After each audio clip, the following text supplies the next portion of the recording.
Welcome everybody to the Concilio Latino July meeting, and we have our guest speaker today, Dr. Chris Hurst, the Superintendent of West Contra Costa County. And so welcome to everybody. My name is Consuelo Lara, and I'm Madeline Cronenberg. Jessica Peregrina Ramirez. And we want to start with introductions. Oh, I'm sorry. We need to do our acknowledgement and mission. So, go ahead. Yeah, so the Concilio Latino, West County Concilio Latino is a network for individuals and organizations working with the Latino community in West Contra Costa County. And we meet monthly to identify needs, share resource information, and advocate for gaps in services for the Latino community at the local, state, and federal levels, and specifically address the needs of the monolingual Spanish-speaking community. Concilio Latino partners with coalitions of diverse civil and human rights organizations to advocate and participate in activities, events, and movements toward social justice for all underserved, underrepresented, and targeted communities. And I'm going to say it in Spanish, Consuelo. And everybody. El Concilio Latino es una red de personas y organizaciones que trabajan con la población latina del este de Contra Costa y nos reunimos mensualmente para identificar necesidades, recursos e información para resolver la falta de servicios y otras necesidades para la gente de habla española monolingüe. El Concilio Latino crea enlaces con coaliciones de diversas organizaciones de derechos humanos y civiles que abogan y participa en actividades y eventos y movimientos en pro de la justicia social para los grupos con poca representación e históricamente menos apoyados. So welcome. Welcome.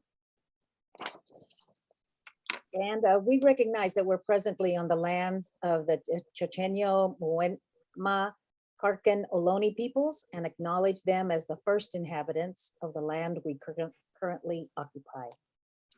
So now we're going to do our introductions, and as I call on people, just tell us, you know, who you are, and if you want to say a bit about yourself, so we know who you are. And so I introduced myself already, and I'm a retired teacher and also one of the facilitators of this group. And let's see, let's start with Jessica Maragan. Yes. Perdón. Good morning. My name is Jessica. I am the volunteer tutor learner coordinator for LEAP, the Literacy for Every Adult program. And we are an extension of the Richmond Public Library. Thank you. Ken, introduce yourself.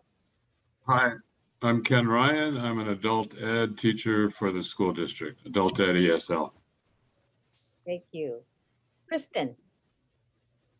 Hi, I'm Kristen Pursley, and I'm also an adult school ESL teacher. And I'm also I'm part of the Adult School Teachers Union. I'm the vice president of the union, and Ken is the president. And Lynn. Good morning, everybody. I'm Lynn Mackey. I'm the County Superintendent of Schools for Contra Costa County. Thank you. Lorena. Good morning, Lorena Huerta, Executive Director at Familias Unidas, and we're in outpatient mental health services. And Yenny. Hi, good morning. My name is Yenny Garcia. I'm the Executive Director Assistant to the Latina Center, and I'm also the Vice Chair to the Community Police Review Commission for the City of Richmond. Okay, thank you. Sherry. Hi, can you hear me okay? Yes. I've been having goofball problems. You know how boxes are. I am a semi-retired social worker. I have a child protection background.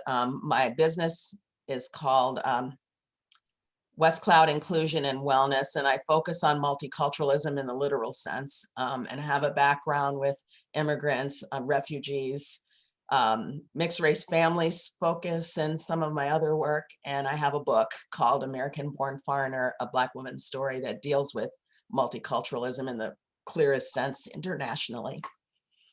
Thank you. And I'm much. here in Richmond. Thank you. Patricia? Good morning, everyone. Patricia Ponce, and I am City Council member for the City of San Pablo. Thank you. Is it Tian? Yes, hello. I'm working with Alessandro as the case management navigator in Richmond Employment and Training. I just started like this Monday, so I'll be working with Alessandro. We're focused on the ELL population, as Alessandro is focused on the Hispanic. I'm focused on the Asian and Chinese community, but I also have 4 years study of Spanish, so I could also help the Hispanic community as well. Thank you. Thank you. Okay, Isidro. Elisandro. Good morning. Elisandro, I'm sorry. Yes. I'm with Richmond Works Employment and Training, and I'm one of the ELL navigators, council navigators for the Proyecto Impacto 2.0 program that we have right now. Oh, great. Thank you so much. Welcome. Welcome, everyone. Maria Resendiz. Good morning. My name is Maria Resendiz. I'm the administrative technician for the after school program, which is now called Expanded Learning for the school district. And I'm your interpreter this morning. I also a San Pablo Richmond resident of 30 plus years and parent of the district. Great, thank you. Okay, Jessica Ramirez, I didn't give you a chance to give your title. Also a social worker, and I provide community mental health. I'm also a parent, and I have my kids in West Contra Costa Unified School District and a resident of Richmond. Thank you. And Madeline, I didn't give you a chance. Sure. I'm Madeline Cronenberg. I'm a retired teacher. I'm a former West Contra Costa school board member and a parent in the district. I'm the parent of a teacher in the district. And I'm currently here running the Zoom and also representing the League of Women Voters of West Contra Costa County. Very good. Thank you all for coming and for being here. All right. I guess we're ready, Jessica, for presentations. What do you think? Yes, we are. Okay. We're on time. We're on time. Wow. So welcome, Dr. Chris Hurst, West Contra Costa Unified School District Superintendent. Thank you for being here. All right, you can. It is so good to be here, Ms. Consuelo. Okay. So maybe you want to start with giving us some of your history and background and yeah, sort of your vision here. So give me a time limit, Ms. Consuelo, because I could go on and on. As soon as whenever you talk about vision, that's a long conversation. So just give me a time frame and I'll know how to synthesize everything. Okay, so let's focus it on English learners for now, because I know it's a big vision. We're especially interested in the vision for English learners in the district. So that could be a place to start. We usually have a speaker about 20 minutes, and then we have a question and answer after that. So yeah. So let me just share a little bit about myself. And I won't assume that you know too much about me. Maybe you have researched me or not, but what I always share with everyone is just my upbringing has really influenced my thinking, especially my late adolescence years, especially in high school. I was a military brat, so I moved around the world and also United States. But we sort of landed in the South. That's where my dad retired. And I remember just my experience as a high school student, not having anyone to either encourage me, motivate me, or really directed me toward a path that I wanted to go toward. And I wanted to go to West Point, wanted to be like my dad, wanted to be in the Army, wanted to be an officer. But I felt that there were systems, connections out there, but no one really directed me. So I felt really that I was a disenfranchised youth. I ended up going to a military college, but I had to really kind of find out on my own how to access those resources. I was in an environment where the curriculum was really one perspective, Eurocentric perspective. There was no role models that I saw that looked like me.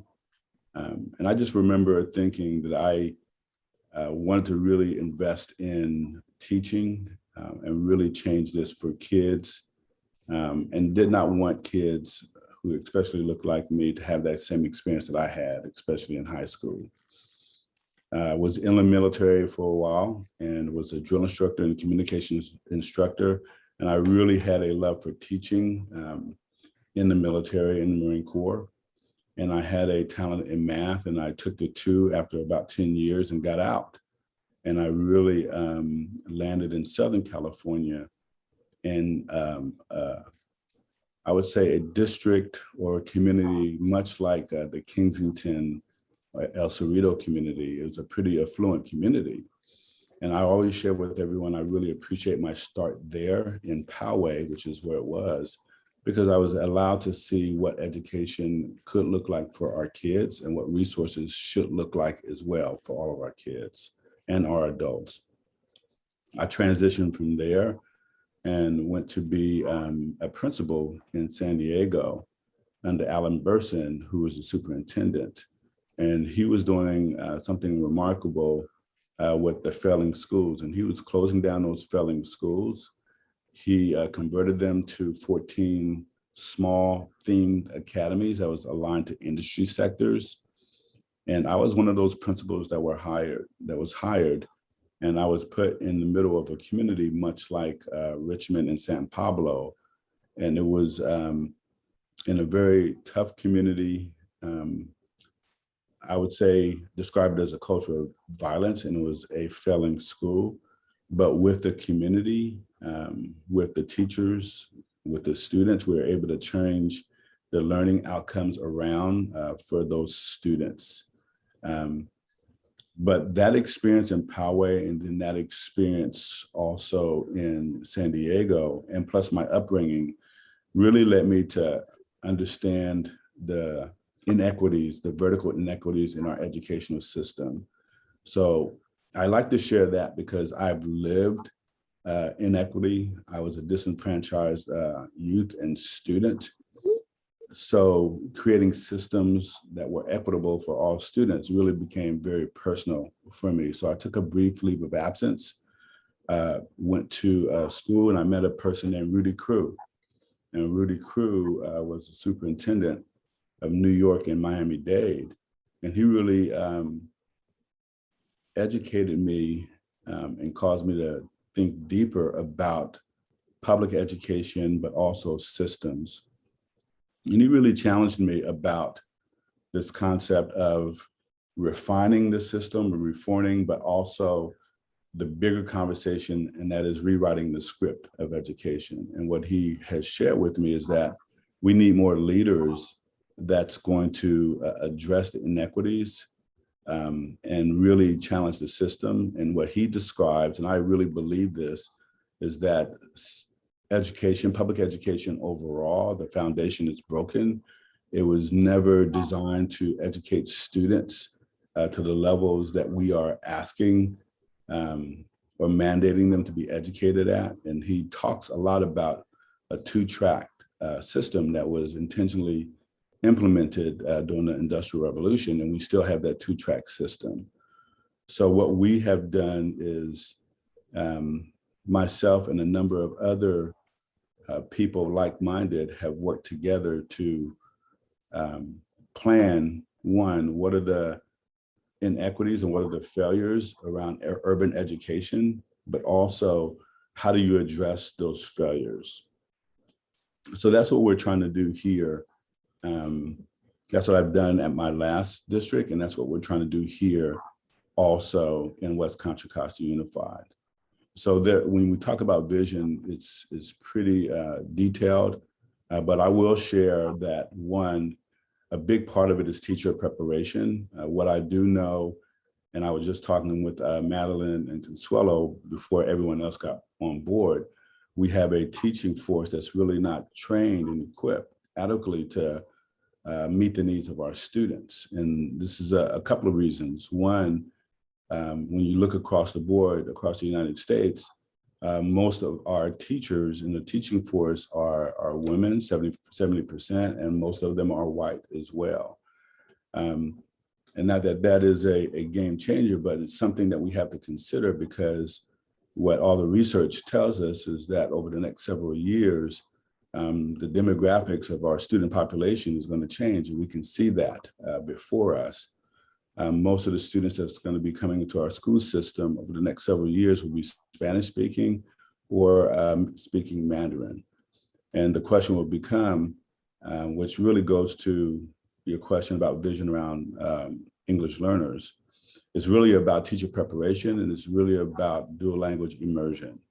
So that is the vision, really looking for more opportunities to expand dual language across the system for our kids. There's a lot of research and brain research around the importance of learning an additional language.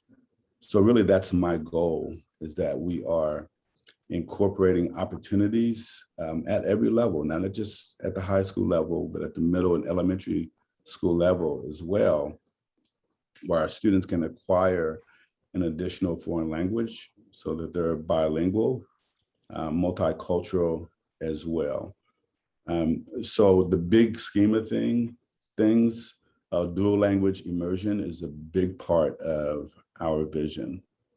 Teacher preparation is a big part of my vision as well.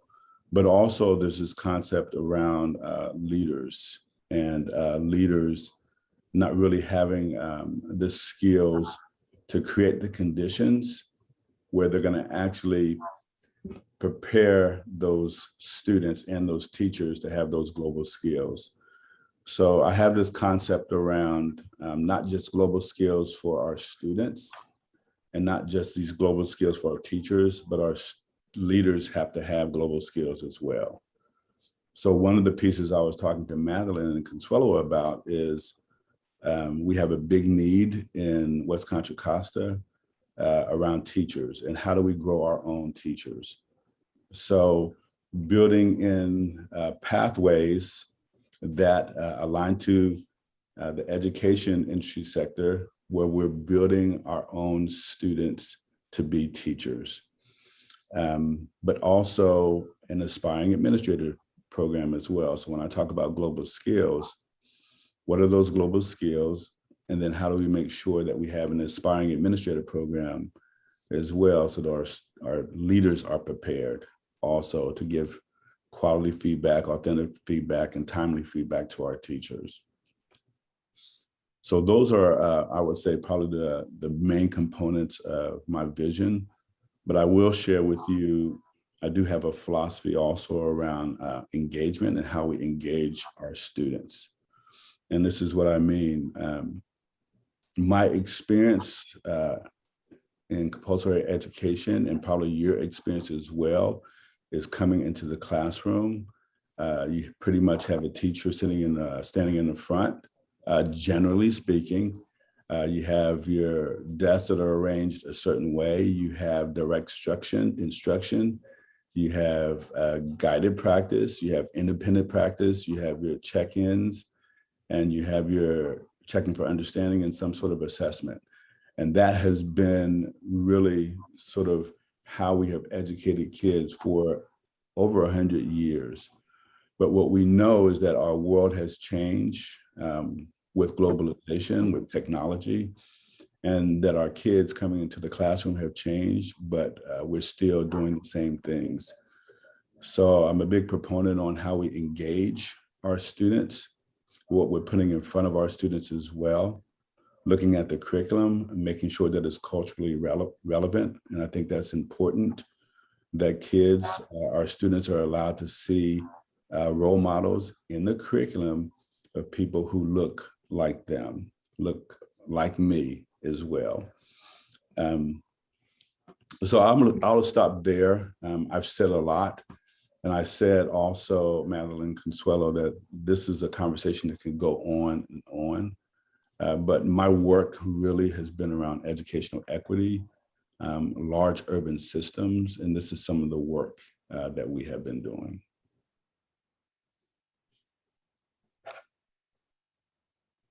Okay, very good. Well, thank you. Do we have any questions? You could put your hand up electronically or just in the window. And let's see. Consuelo, I'm sorry to interrupt. Oh, yes. But would you like me to maybe summarize what Mr. Hurst said? Since I know this session is recorded, maybe you can utilize it for future audiences. Oh, that's great. Thank you. Thank you for reminding me. Yes, Okay. please. All right. Well, good morning, everyone. Dr. Hurst just mentioned that he said a little bit of his experience on the field of education. He would like to share that his family moved around a lot because they were a military family. And so he has been all over the world and also Marty. around. Yes. Yes. Are you gonna do it in Spanish? Gracias, Jessica. Entonces, bueno, vamos a empezar el resumen nuevamente. El doctor Hurst acaba de compartir que su familia él creció con una familia en la militar. Debido a su experiencia en la militar, él tuvo que moverse a diferentes partes del mundo al mismo tiempo que alrededor de Estados Unidos. Al final de la carrera de su papá, donde él se retiró, terminaron en el sur de Estados Unidos y él creció siempre enfrentando desigualdades educativas en su experiencia. Así es que debido a esas desigualdades educativas, él decidió también entrar a la armada o a la militar, donde él fue instructor de las personas que también estaban en la militar.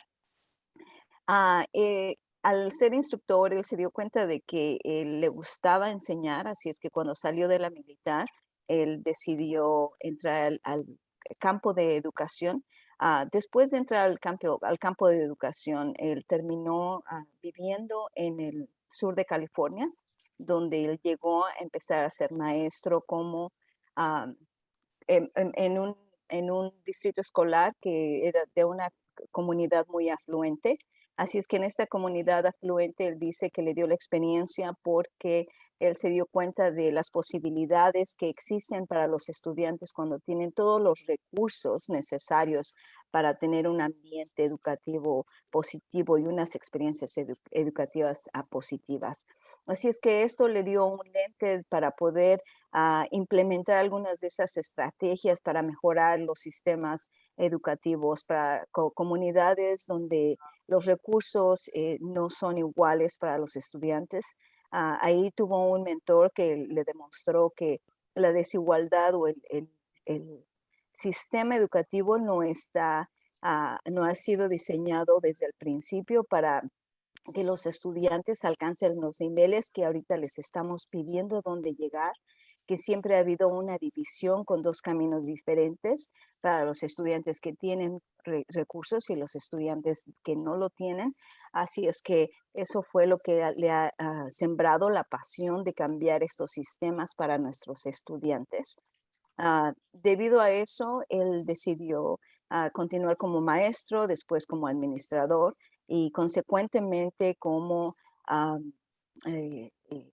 coordinador en algunos de los distritos.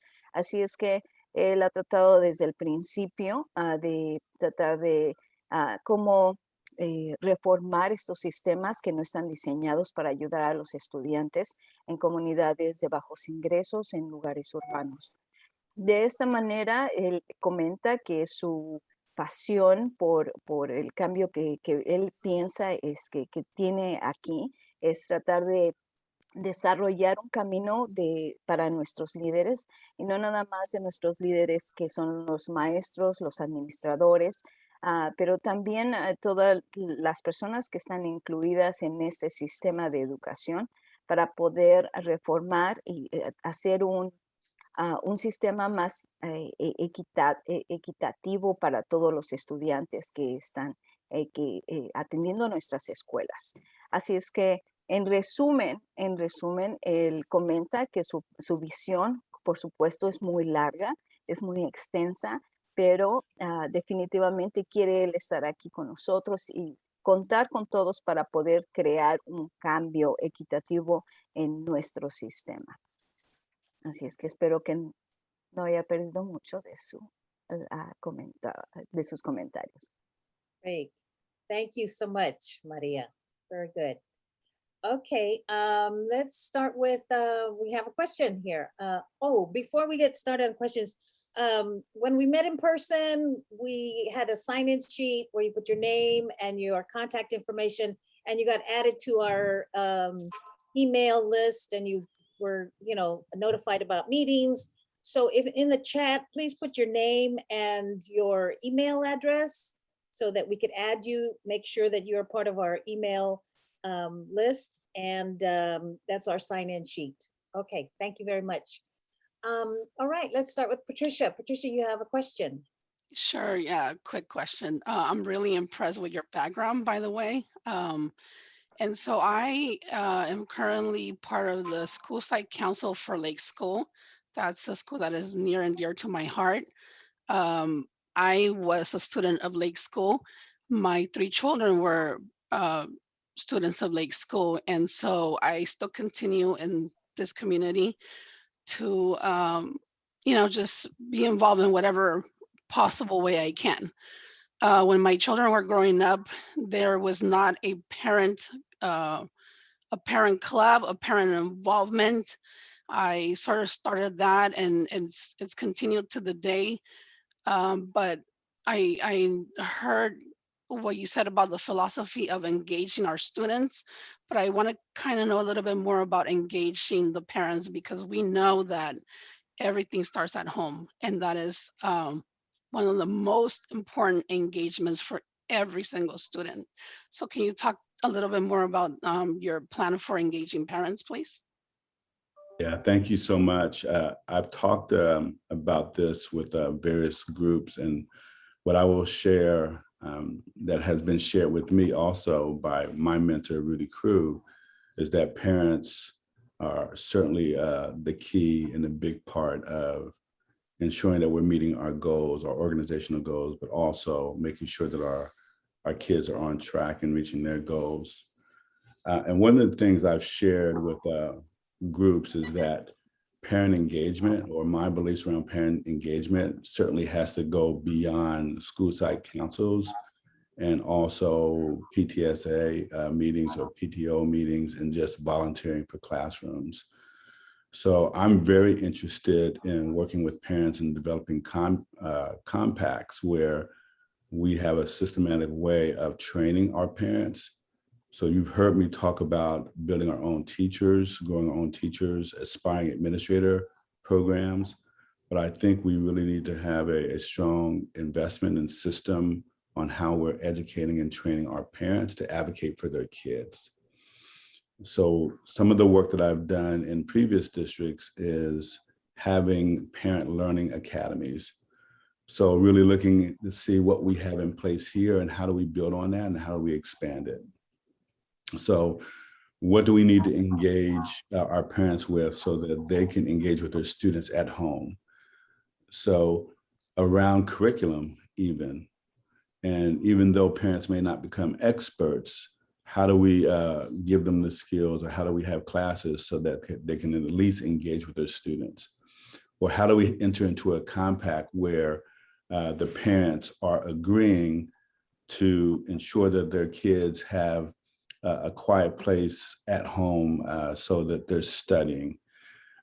Also in the compact, that there's an agreement that they're going to make sure that their kids are not on their cell phone or playing games or social media all times of the day, or even in the early mornings, that they're getting to bed early and getting up on time and eating a nutritious breakfast. Also, I talked to the parent groups about simple things like the importance of parents ensuring that they're either reading to their children or making sure that they read 20 minutes a day. And that's what the research says, that it's important that our kids read at least 20 minutes a day. If we're really interested in getting rid of the 30 million word gap that exists between those kids and families who are reading to their kids and those kids who are actually reading, and those who are not, then that has to happen. So I'm really interested in those type of compacts. I'm interested in that type of training for parents. But then also, I know that we're still in the COVID season, and there's conditions around people coming into the classroom now and having volunteers, but when the time is appropriate, how do we open up our classrooms where parents are viewed as partners in the learning process? And you're not just coming to the classroom, like I said before, to just volunteer. So I do have a big philosophy around parent engagement, that parents are a key piece. And one of the things that Dr. Cruz should share with me is that we can't do it on our own. That means the issues around achievement, they're so large and they're so complex, they cannot be resolved just internally. It won't happen. It is going to take our parents. It is going to take our business partners. It is going to take higher ed learning. There's this term that kind of floats around in education. It's called collective impact. So if we really want to have a collective impact on our kids and to really solve these complex issues like academic achievement, it's going to take our parents, it's going to take especially our students, our teachers, our leaders, business, it's going to take everyone. But I do have a really strong belief around what involvement and engagement should look like for our parents. So one of the things you'll see me do, and I've been trying to do that in my 7 weeks here, is just to reach out to people and just to talk. Now that is a tall order, especially in our community where we have several different communities, but I'm committed to that. And it has been exhausting for me, and my days have been long, but that's what I'm committed to. So I hope that answered your question. It does, absolutely. Thank you so much. Yes. Okay, very good. Any other questions? Well, I have one. I was a teacher at Helms Middle School for 16 years, and I taught ELD.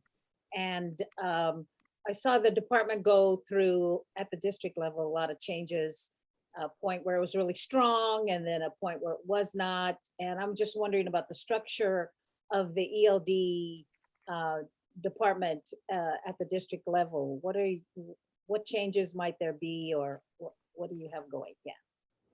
Well, that's a really good question. So I'm not sure if I could share my screen, Ms. Consuelo, or maybe I could just talk through this, but certainly since I've been here, I've been on like this listening tour. The listening tour has really been my involvement in conversations around the strengths, weaknesses, opportunities, and threats of our organization and how do we address those. I've been meeting with, from classified to teachers to our leaders, people at the central office. And that has been a consistent message around support at every level and structures.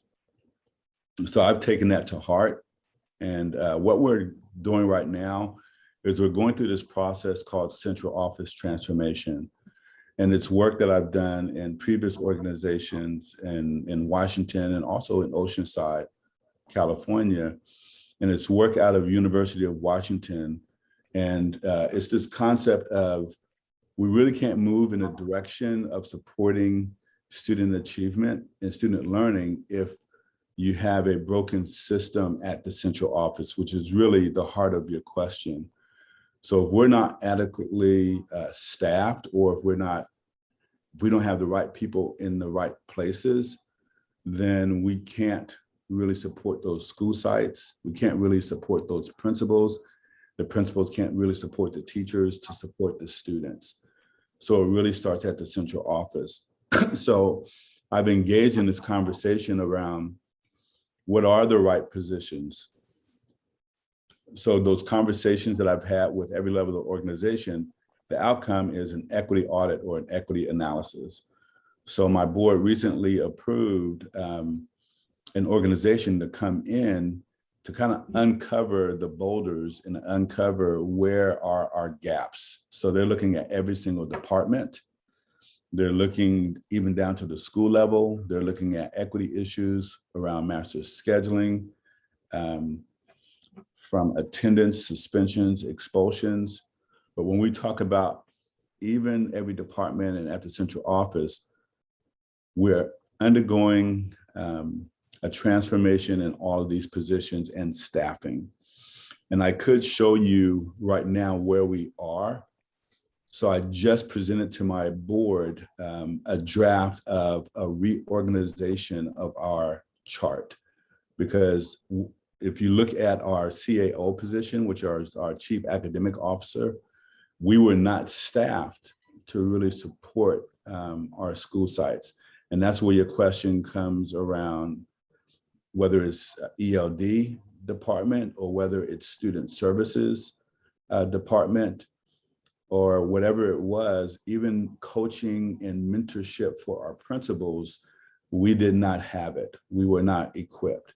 So what you're going to see over the next couple of weeks, and probably in the next board meeting in August the 4th, is me presenting a new organizational chart that addresses all of the issues that you're bringing up. So it will address who's gonna really be the direct report for our counselors. So that was a need, that was an ask.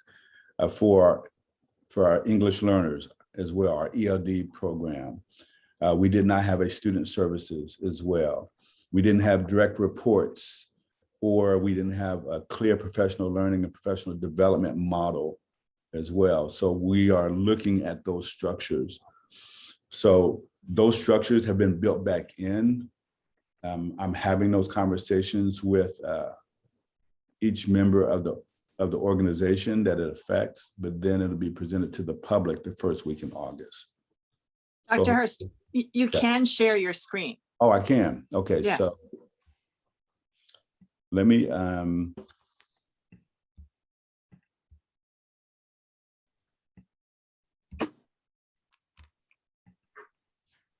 so can everybody see that?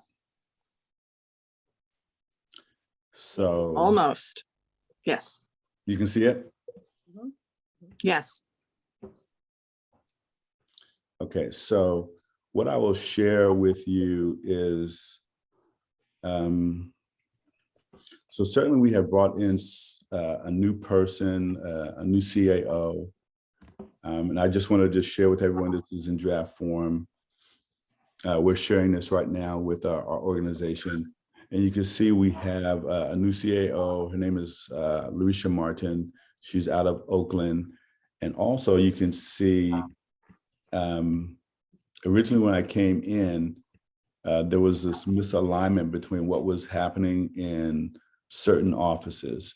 So what we've done is taken some of those responsibilities that didn't belong in certain places and we put them where they needed to go. But then also, I'm going to go to the next slide. You can see there was a whole area that was lacking here. So the presentation to the board is really around direct reports and also professional development. We brought in this right here, and we had to rename some things. So we now have a professional learning director that we'll be bringing in, and then we have ELD as well. You can see we have integrated youth services, which is really our student services, which was lacking. We did not have that. But this is pretty extensive here, but when you go under here, you can see that we have right here, the Director of English Language Learner Achievement. So that's something that we have not named. We don't have a person there yet, but that is a specific focus on English learners and English learner development. And you can see we have coordinators, facilitators, coaches underneath that person. We also, under HR, we've looked at restructuring there and what we need to manage grievances, labor relations, and building that piece as well. We did a lot of reorganization here in business services. You can see if you look at the old chart that's on the website currently, you can see there was a lot here. We pulled a lot off of here that didn't belong here, and we put in the appropriate places. You can see also here, there was a piece that was really missing.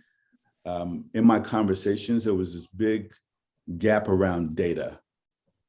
So now you see clearly we are bringing in a director of research and reporting so that we can have access to data, and especially our building principles.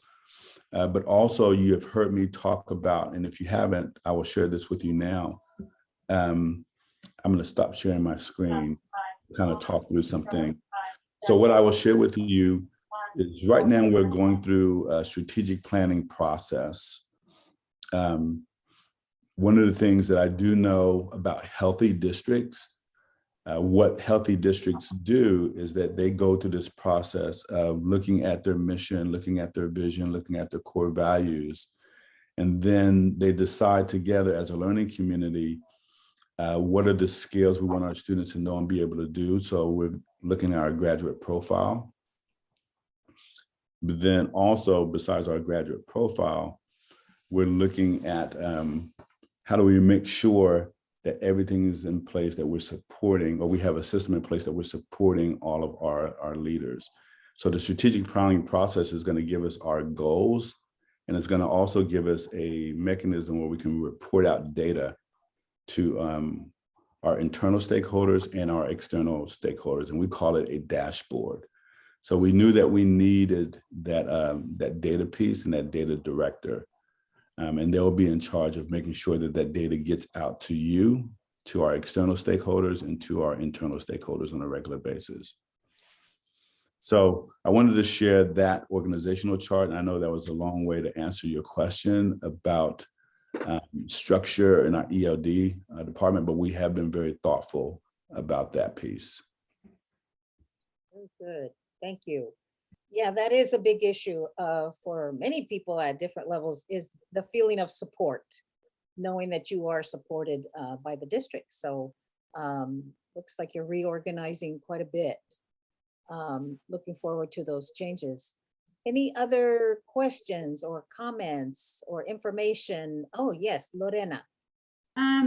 Dr. Hurst, the question I have around is mental health and what your thoughts are around mental health for the youth.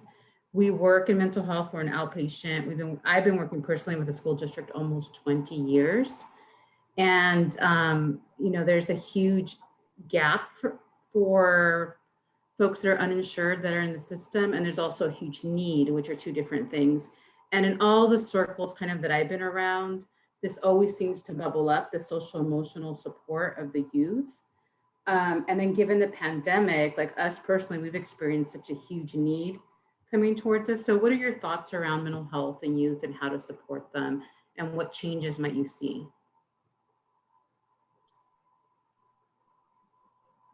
So I was talking to our board about this during our last board meeting, and what you have probably heard our board say again and again is this concept of having a restorative start or a reimagined start. And you've heard two board members specifically talk about the need of social services or social workers or additional counselors.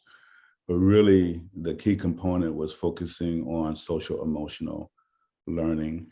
And there's been a big component around what does that look like for our students. Well, I've been able to bring into this conversation, it's not just our students, but it's also our adults. And how do we support our adults that are coming back as well? So what I shared with our board, and I'll share with you, is that is a clear focus for us in our district. And we're using this framework that's really a restorative restart or a reimagined restart. And there was this article that came out of EdSource several weeks ago, and it was talking about this topic. So some of the components that I mentioned to the board, and I'll share with you, is that we have a specific group that's planning, and they've been planning for a while. And that group is labeled Instructional Core / Social Emotional. And what they have been doing is really having conversations about what will this restart look like. So they're looking at things like relationships and how do we make sure that we build in time during the school day so that we can increase and build relationships between staff and students. This group is also, and I'm sharing all this with you because it fits into the social emotional component. This group has also been talking about how do we address the whole child needs for our students coming back, which specifically there's conversations around social emotional support, mental health support for our students as well. How we're going to address those needs. So we're looking for consistency across our district, but we're also looking at curriculum as well. And our board has been very clear about that. So just to answer your question, that has been a very big focus of ours, is meeting the social emotional needs of our students. We're looking at some consistency across our district, but we're also looking at autonomy as well. But the expectation is that every school, every principal, that our district has something in place that's going to address the social emotional needs of our students coming in. I will say also that we have been able to negotiate a contract that allowed us to bring in 20 new counselors. So that is going to help us and support us as well. So those are some of the things that we're doing to really meet the social emotional needs of our students. It is an important topic.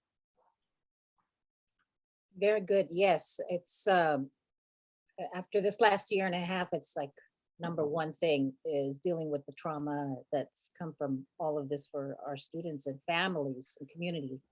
And people know I'm also on the Contra Costa County Board of Education trustee, and the superintendent is here. And I know that there's been some, she has some information about social emotional health. Thank you, Consuelo. I just wanted to mention, I just got off of a call this morning, actually, where I'm on a standing grant planning call every Friday morning because we just received a fairly large grant for a countywide mental health, behavioral health initiatives. It's a partnership with County Behavioral Health. It's a multi-million-dollar grant to help coordinate social, emotional, and behavioral health in the county-wide for those districts that need the support and those that don't. Some have really robust systems and some have fledgling, and it is to hire technical assistance and provide support, and there's funds for services also. So that would be we originally, we applied for pre-pandemic. We had a very large working group. Everything got put on hold. And then they reached out to the county a few weeks ago, and the governor's office is releasing all the funds now. And they gave us the green light to go ahead with it starting September 1st. So we are have developed job descriptions, and we're pulling back we have a work group with all the districts. Dr. Hurst doesn't even know about this yet because this was prior to his time. I will be filling in the superintendents because it was about 2 years ago we started this work, and now we'll be able to launch it countywide. And it's a three-year grant with the idea that they're going to continue to fund some of these, some of the positions, and that we would, at the county office, fund some in-kind positions. So I just wanted to update you on that. Wow. Great. Thank you very much. It is about collaboration, isn't it? The county, the district, even the cities. I know that at Helms, they had a full service community school, which was a partnership with the city and San Pablo. So everybody's interested in this and wants to see really good programs for our communities. So thank you for that. Okay, any other questions or comments or information you want to share? Yes. Rosa has a question too. There you go, Rosa. So I'm so happy to see you, Dr. Chris. So in the pandemic, we have the opportunity. My name is Rosa Menjivar, and I work at the Latina Center. I'm program coordinator of the Young Latina Future Leaders, and we work with different schools with leadership program for the students, the ELD students. And we have the opportunity to have 2 months ago focus group with the last superintendent. The youth talk about they would like to see in the district teachers teach in different ways, like games, more class, more dynamic, because they saw the teacher have the same structure for teach the class, and it's boring for them. And sometimes for this reason, they don't go to the class. They don't have interest in the class. And they would like to motivate to stay there, to use different models. And also, we have the opportunity to talk and to service more than 17 peoples and 700 peoples in the pandemic. And we talk with different parents, and they pass for many problems like domestic violence, economic support. And when we talk with the student about why, because we have many students enrolling in the program, and the students don't go to the program. And when we follow these families, they pass for big problems, for domestic violence. They don't have a money for pay the rent. My question is, do you have a plan to follow the families, or do you have a plan to, I'm so happy because you are here with different organizations, and we can help with different problems, that because only the district is impossible to do that. But do you have a plan to focus on the families that the students, for know the reason why the students don't go to the class, because many students don't go to the class, and these students are important in the society. Right. Thank you, Rosa. Thank you. Dr. Hurst, I know you got 5 minutes left or less, but maybe you can address that. Yeah, I can. If I can just highlight, I'm going to share my screen and just share something with you. It really gets to the heart, ma'am, of what I was saying earlier about my interest around student engagement. And really, remember I was talking about how teaching has always been like a certain way, and how do we transition so that we're engaging our students. So I'm gonna just share my screen real quick and let you see something. And let's see.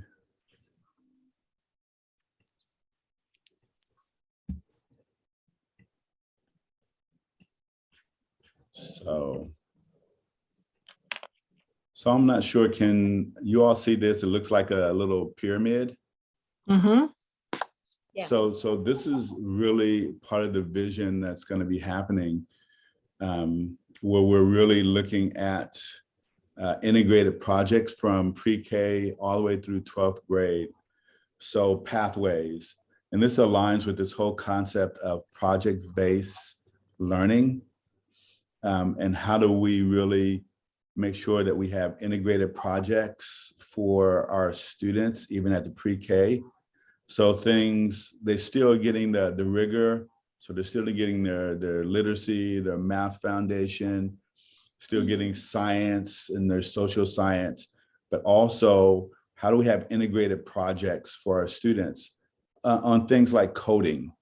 So I did that at my last district where we had our kindergartners and our first graders coding, but also exposing them to things so that they are being more creative. So if you look at this little diagram, it really is a system that we're going to design here in West Contra Costa that still allows the foundational skills, so English, math, science, social science, but also integrated projects. But then as you look at this, you can see certain skills are being built as we move forward. So this is some of the work I was doing in Oceanside. This is the work that we implemented in Washington. So our second and third graders, they're still getting the rigor, but then they're doing things that builds inquiry. So partnerships were like Project Lead the Way, integrated team teaching also. That continues through this 4th, 5th, 6th, and 7th. And it just goes deeper as they go up as well. By the time they get to middle school and 8th grade, they're really into a pathway. They're really focusing on project-based learning or an industry sector that's aligned to our major sectors in California or Northern California. By the time they get to the 9th and 12th grade, they have a pathway of study.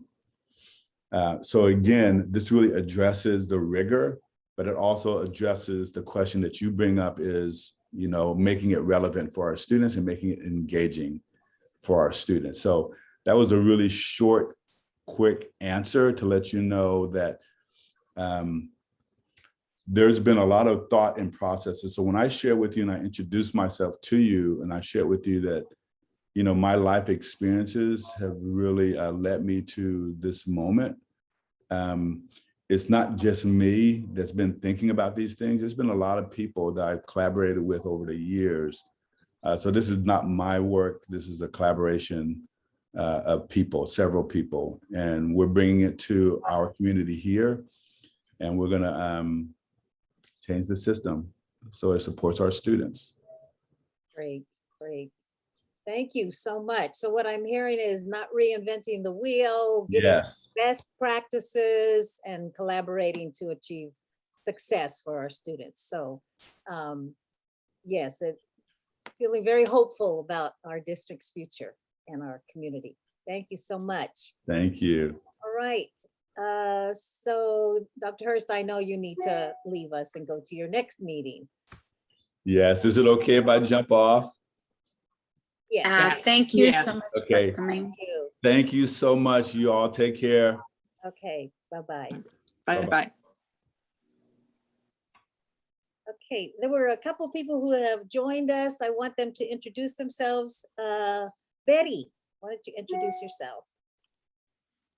I'm Betty Brown, and I'm a retired school public health nurse from the local district. And I'm sorry I got distracted and had to fight with my iPad to get into the meeting today. We've all been but there. it was very worthwhile. Yeah, thank you so much. Sonia. Bustamante. Good morning, everyone. Sonia Bustamante, Chief of Staff for Supervisor Joya. Thank you. And Rosa, did you introduce yourself? I don't think so.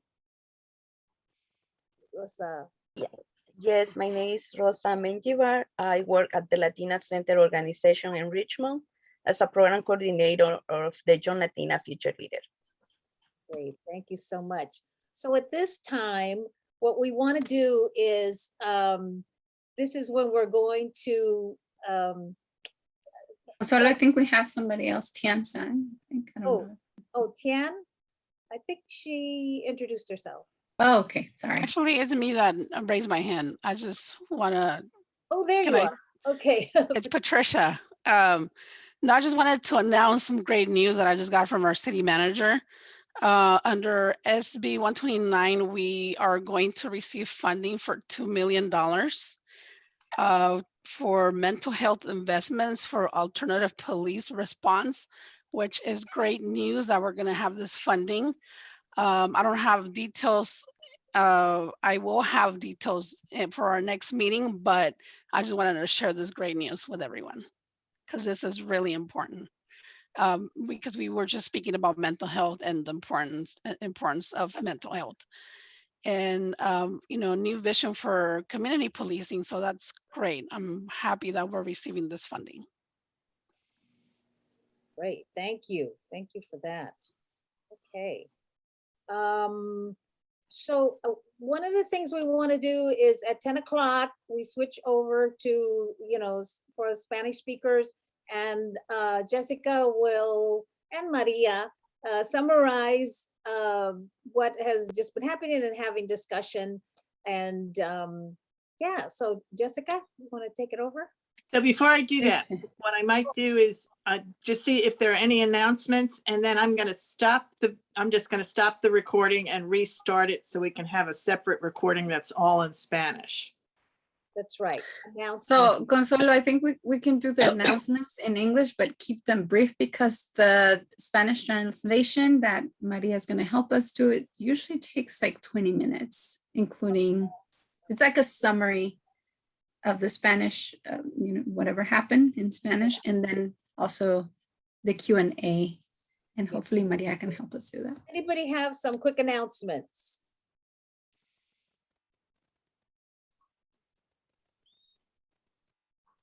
Well, seeing none, I guess we can go ahead and move to the Spanish